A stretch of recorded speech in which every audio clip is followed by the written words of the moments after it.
Muy buenas noches y bienvenidos a Signo Pesos, la economía al alcance de su pantalla. Estos son los temas claves de hoy. Mejora el optimismo de los hogares. Fedesarrollo reveló que en febrero el índice de confianza de los consumidores subió 6 puntos y que hay mayor disposición para comprar bienes y servicios. Analizaremos esta buena noticia con el director de Fedesarrollo, Luis Fernando Mejía.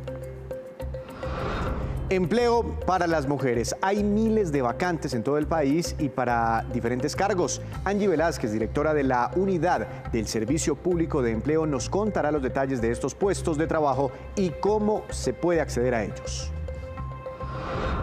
Abogan por el subsidio a la nómina. Los comerciantes piden que el gobierno extienda por varios meses más la ayuda que está entregando para pagar las nóminas de las empresas afectadas por el COVID. Advierten que la crisis no se ha superado.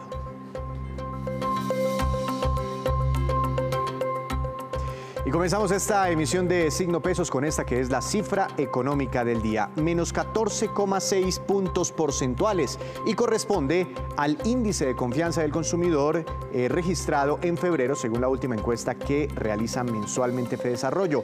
Este dato fue superior al que observamos en enero de este año. Y precisamente para analizar lo que significa este índice, le doy la bienvenida a esta hora de la noche al director de Fedesarrollo, al doctor Luis Fernando Mejía. Doctor Mejía, como siempre, gracias por estar aquí en Signo Pesos. Buenas noches. Hola, Víctor, muy buenas noches. Un saludo muy especial, un placer estar de vuelta con ustedes. Muchas gracias por la invitación. Muchas gracias a usted. ¿Qué significa este índice de confianza del consumidor en febrero y por qué sigue en terreno negativo? Pues Víctor, mire, arranco con la última pregunta. ¿Por qué todavía en terreno negativo? Básicamente porque todavía la economía colombiana, por supuesto, no está en condiciones prepandemia.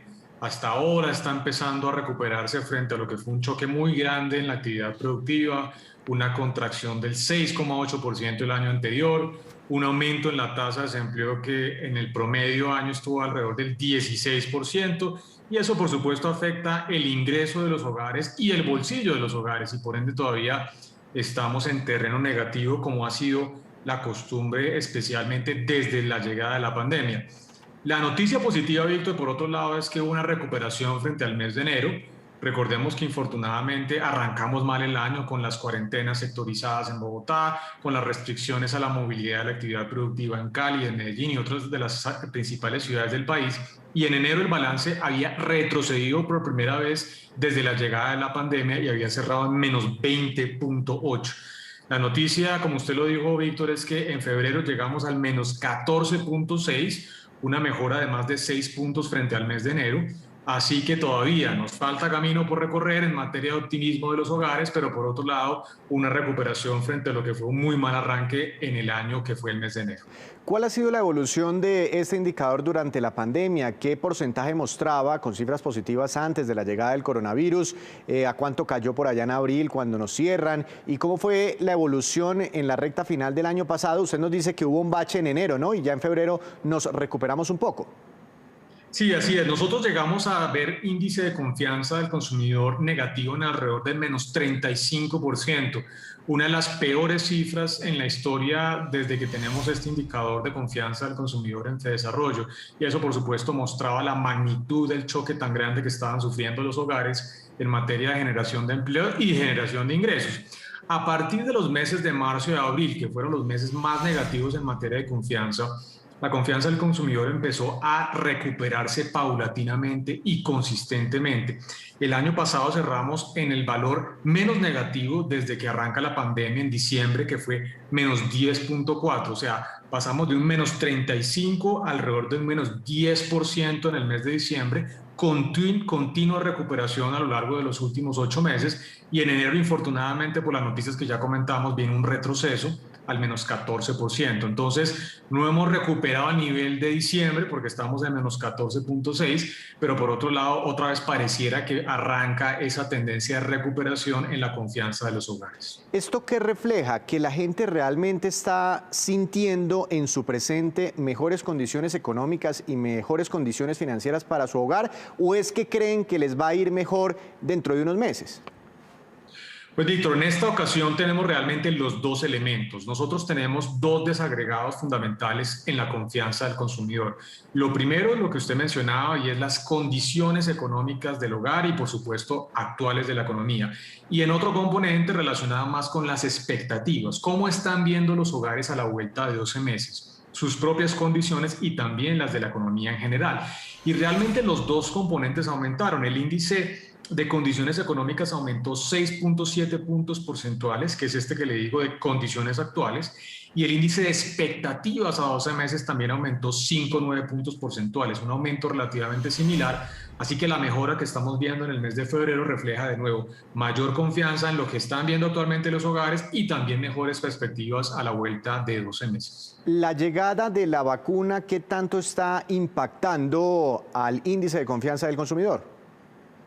Pues mire, todavía no lo ha impactado plenamente, porque recordemos que la vacunación arranca en los últimos días del mes de febrero, antes de lo que había anticipado el gobierno nacional, pero de todas maneras en la última semana del mes. Así que en la medida en que nosotros veamos marzo, un mes con relativa mejor condición económica, con menores restricciones a la movilidad y a la actividad productiva, con unas primeras fases de vacunación que ya en el mes de marzo deberían estar un poquito más dinámicas de lo que hemos visto especialmente a finales del mes de febrero.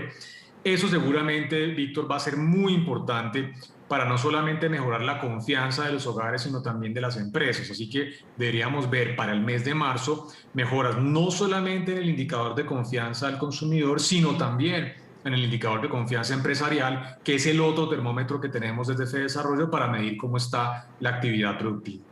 Entiendo. ¿Ustedes se preguntaron a las familias, a los hogares colombianos, si están animados más que antes a comprar ciertos bienes, bienes un poco costosos, bienes durables? Así es, ese hace parte también de esta encuesta, Víctor, y afortunadamente las noticias también son positivas. Realmente hubo un aumento importante en la disposición a comprar bienes muebles y electrodomésticos que se había deteriorado sustancialmente, no solamente por todo lo que pasó en la pandemia, sino también por la depreciación de la tasa de cambio. Muchos de los bienes durables son importados y eso impacta, por supuesto, su precio y había habido un deterioro sustancial que hasta ahora se está recuperando. Y también hubo un aumento de cerca de 2 puntos porcentuales en la disposición a comprar vivienda. Estos tipos, digamos, de disposiciones son las que más lento se recuperan. Usualmente lo que más se recupera son las compras de los bienes no durables, por ejemplo, alimentos, vestido, transporte y demás. Los bienes durables, electrodomésticos, vehículos y demás, toman un poco más de tiempo. Así que si la confianza empieza esta senda de recuperación, también deberíamos ver a la par una recuperación de la disposición a comprar ese tipo de bienes. Bueno, y si la gente realmente hace esas compras, pues empieza a mover la economía y por eso la importancia de este indicador para conocer la percepción de los colombianos. ¿Por ciudades hay algo por destacar? Pues de las 5 ciudades que encuestamos, Víctor, que son Bogotá, Cali, Barranquilla, Bucaramanga y Medellín, realmente solamente hubo un retroceso en la ciudad de Barranquilla. Todas las demás ciudades, las 4 restantes, hubo un aumento de la confianza del consumidor, así que fue bastante generalizada esta visión mucho más optimista que están viendo los hogares en materia de compras para el corto y mediano plazo. Este es un dato observado, es decir, miden ustedes algo que ya ocurrió, pero internamente en FEDesarrollo ¿tienen alguna proyección hacia adelante? ¿En qué momento podría uno decir o esperar que los colombianos van a dejar de ser pesimistas y van a entrar al terreno del optimismo? Pues mire, Víctor, eso va a depender mucho de lo que hablábamos ahora, de qué tan rápido se pueda implementar esta primera fase de vacunación. Eso va a ser crítico para poder construir confianza en hogares y empresas.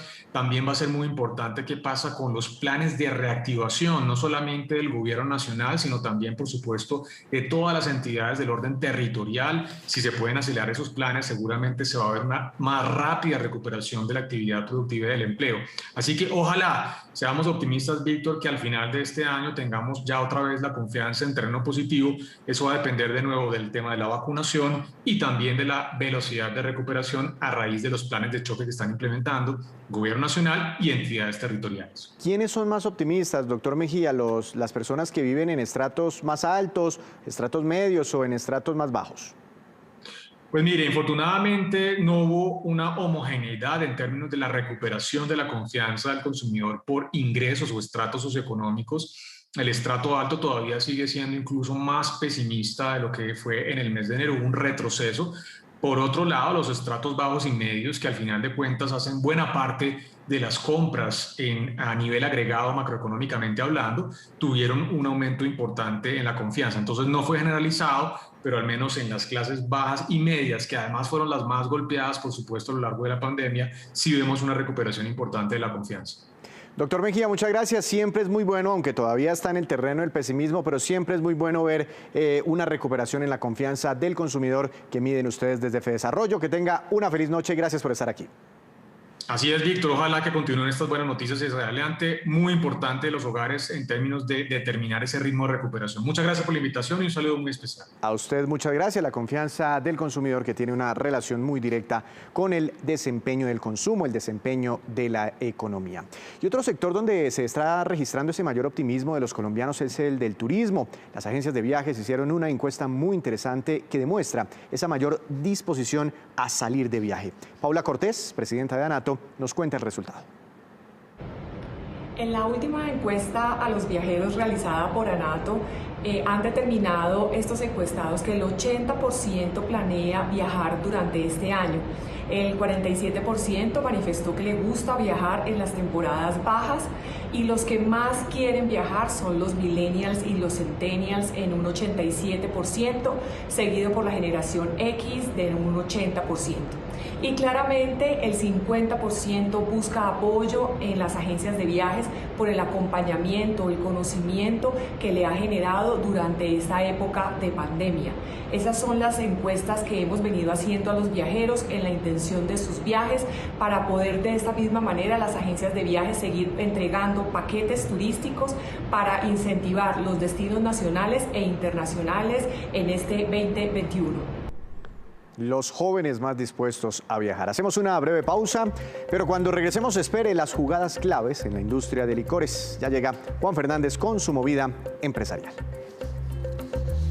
Regresamos a Signo Pesos. Como ya es sabido, la pandemia ha afectado en materia laboral mucho más a las mujeres que a los hombres. La buena noticia es que también van saliendo día a día nuevas oportunidades de trabajo para las mujeres. Por eso estoy hoy con la doctora Angie Velázquez. Ella es la directora de la Unidad del Servicio Público de Empleo. Doctora Velázquez, buenas noches. Gracias por estar aquí nuevamente en Signo Pesos.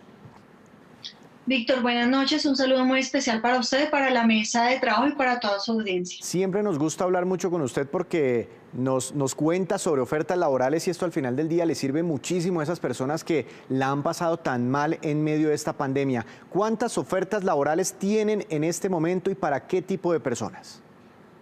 Bueno, en este momento tenemos más de 100.000 ofertas laborales y es importante que las personas sepan que acá nosotros no tenemos ofertas laborales específicas o para mujeres o para jóvenes, sino realmente nosotros lo que estamos promoviendo y lo que estamos trabajando es que las personas contraten por competencias, sin importar si es mujer, si es joven, si es una persona con discapacidad, si es una persona perteneciente a una comunidad étnica, de tal manera que animamos a todas las personas para que ingresen y se registren en el Servicio Público de Empleo, donde encontrarán estas 100.000 ofertas laborales en todo el territorio del nivel nacional. Y también es importante, Víctor, que las personas sepan que puede que yo viva, no sé, en Cartagena y me puedo postular a Bogotá. ¿Por qué? Porque resulta que las ofertas se concentran en su mayoría en Bogotá, Antioquia y Valle del Cauca, pero eso no significa que de pronto las personas que están fuera de estos territorios no puedan postularse.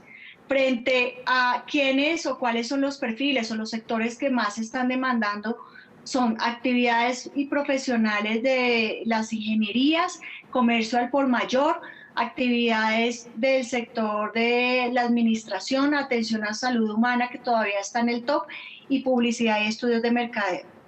Si le entiendo bien, entonces, ¿100.000 mujeres podrían aplicar a estos 100.000 cargos? Sí, exactamente. De hecho, uno lo que quiere es animar a que estas mujeres se postulen, porque uno lo que encuentra en la práctica es que los hombres muchas veces, sin cumplir todos los requisitos, se animan y se postulan, a diferencia de nosotras las mujeres. Nosotras las mujeres quizás somos un poco más cuadriculadas y eso nos lleva a que como que tenemos una lista y si no cumplimos con ese 100%, no nos animamos y no nos postulamos. Los hombres no. Los hombres en eso son más arriesgados y ahora queremos animar a que las mujeres se arriesguen y se postulen, además porque también a veces pasa que las mujeres no o creen no tener ciertas habilidades o ciertas competencias y cumplir con ciertos perfiles, y cuando uno mira sí pueden cumplir. Entonces les animamos para que se inscriban, se registren y participen en esta ruta de empleo que nosotros les ofrecemos. Ah, ¿y usted tiene cifras de quiénes aplican más a través del Servicio Público de Empleo, hombres o mujeres? Sí, normalmente venían aplicando más mujeres que hombres. El comportamiento que se da el año pasado es que se terminaron registrando por cada 100 personas que se registraban, 49 personas el año pasado fueron mujeres y 51 personas eran hombres. Pero eso cambió el año pasado, que son las cifras que acabo de dar. Para el año 2019 era al revés. De cada 100 registrados o 100 personas que se habían inscrito en el año 2019, 52 de ellos eran mujeres y 48 fueron hombres.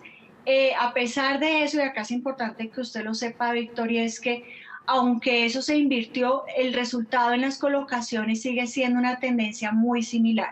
Se están colocando más hombres que mujeres. El año pasado nosotros vemos de hecho una disminución en las mujeres que se estaban registrando, pero esto también obedece, y ustedes seguramente si miran las cifras del DANE en la GH, es que la población inactiva de las mujeres crece porque ellas se dedican, en todo el tiempo de pandemia, se dedican más a oficios del hogar y a cuidados.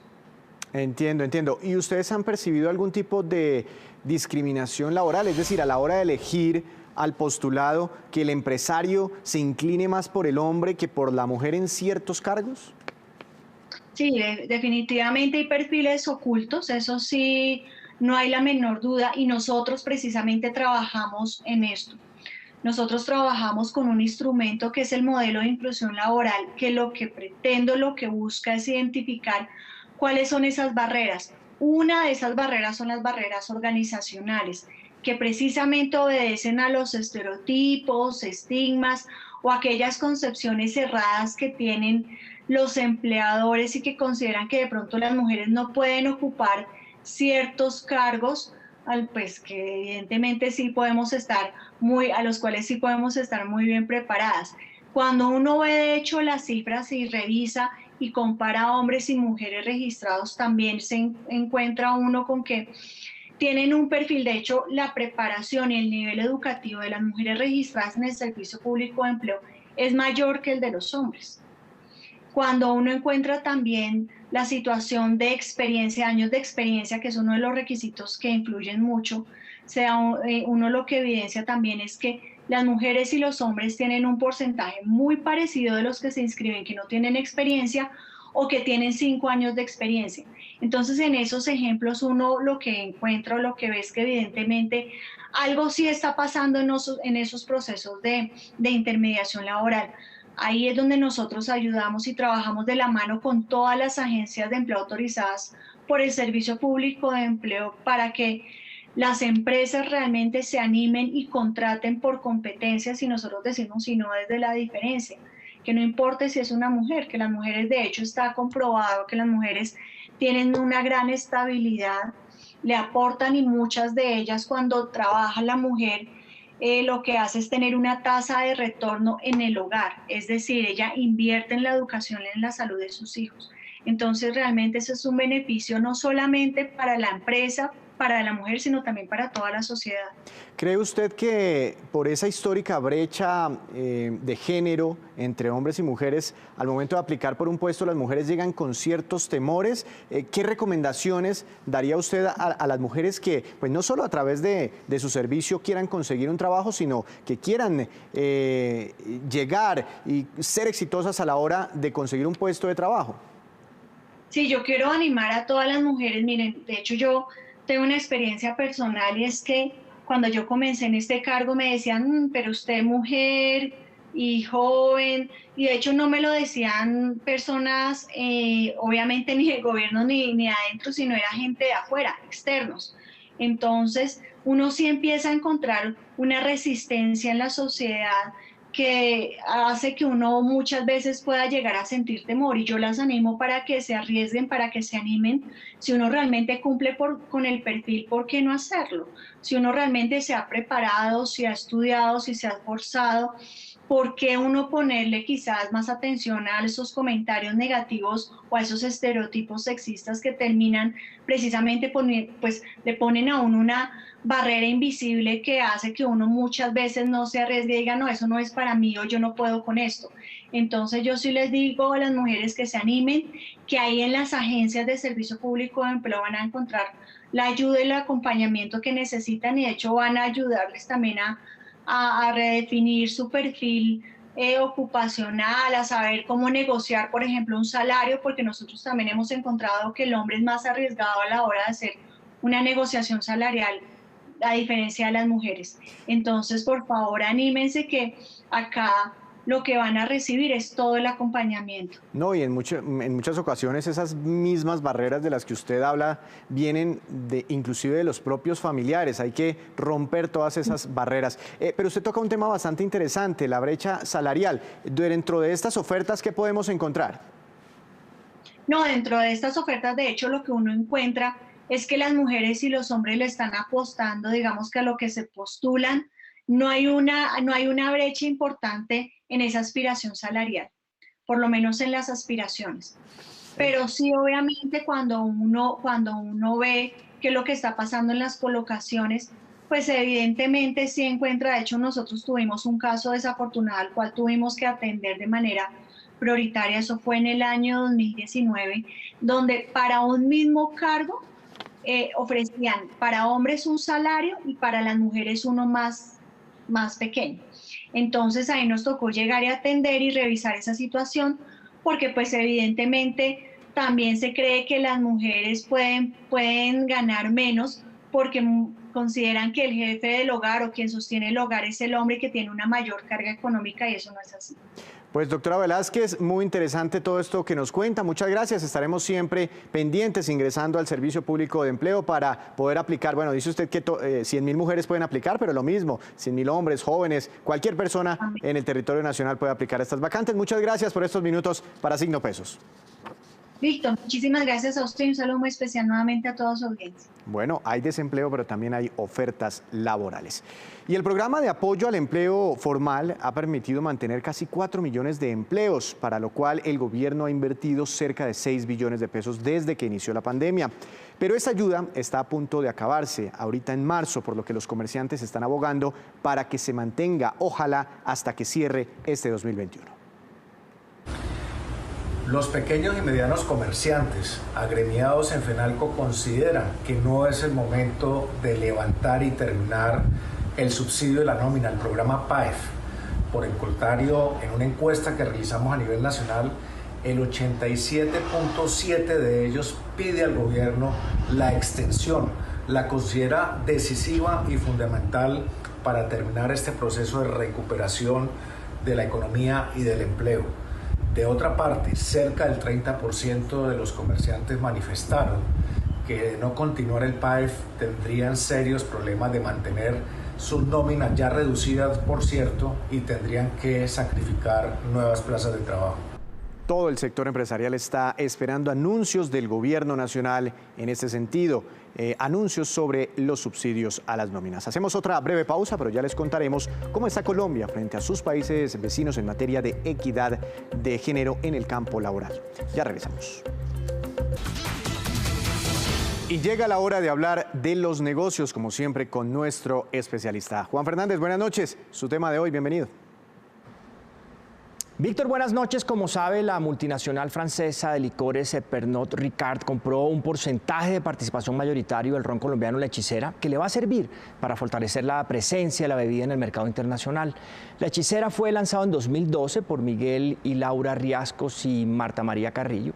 y lo que hicieron fue mercadear muy bien la bebida y ganar premios, por supuesto, que le han dado reconocimiento como bebida artesanal. Los Riascos es una familia barranquillera, también dueños de la marca Santero. El patriarca don Alfredo Riascos Labarcé fundó hace décadas la famosa Casa Santana, una destilería privada familiar que ha sido líder en rones en Colombia. La Hechicera es un ron que se hace bajo el método de solera, que se utiliza para el Jerez a partir de reservas que tienen entre 12 y 21 años de añejamiento en barricas de roble blanco americano. Por años no se consiguió en Colombia con todo este asunto del monopolio departamental de licores, pero por supuesto ya está disponible.